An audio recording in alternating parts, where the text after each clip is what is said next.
दिनांक 21 जून रोजी प्रत्यक्ष तुम्ही माझ्या वाढदिवसानिमित्त स्वराज्य रिक्षा संघटना व एकता रिक्षा मित्र मंडळ यांनी अतिशय उत्साहपूर्ण वातावरणात केक कापून माझा वाढदिवस साजरा केला। आपल्या सर्वांचा प्रेम, स्नेह, आदर आणि शुभेच्छांमुळे हा दिवस माझ्यासाठी अविस्मरणीय ठरला। या स्नेहपूर्ण सत्काराबद्दल व वाढदिवसाच्या शुभेच्छांबद्दल स्वराज्य रिक्षा संघटना व एकता रिक्षा मित्र मंडळातील सर्व पदाधिकारी, सदस्य आणि मित्र परिवार यांचे मनपूर्वक आभार। आपले प्रेम व सहकार्य सदैव असेच लाभत राहो हीच सदिच्छा।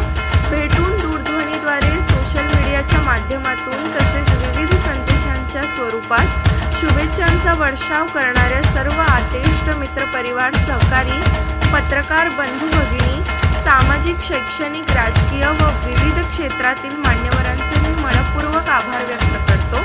आपण व्यक्त केलेले प्रेम, स्नेह, विश्वास आणि सदिच्छा हेच माझ्यासाठी सर्वात मोठे बळ व प्रेरणास्थान आहे।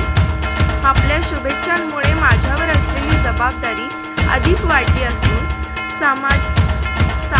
समाजहितासाठी आणि पत्रकारितेच्या माध्यमातून लोकसेवेसाठी अधिक जोमाने कार्य करण्याची प्रेरणा मिळाली आहे। माझ्या वाढदिवसानिमित्त शुभेच्छा देण्यासाठी वेळ काढलेल्या प्रत्येक व्यक्तीची मी ऋणी आहे।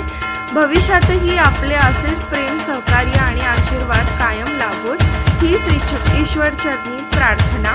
आमचे मित्र बंधू, स्वराज्य रिक्षा संघटनेचे सांगली जिल्हाध्यक्ष श्री रामभाऊ पाटील, कार्याध्यक्ष अजित पाटील, जिल्हा सदस्य रमेश सावंत व एकता रिक्षा मित्र मंडळ पदाधिकारी, सदस्य, मित्र परिवारांना मनपूर्वक आभार। आपला नम्र साहेब पीर पिरजादे, स्वराज्य रिक्षा संघटना, जिल्हा सदस्य, संपादक, सांगली महानगर वार्ता, 21 जून 2026।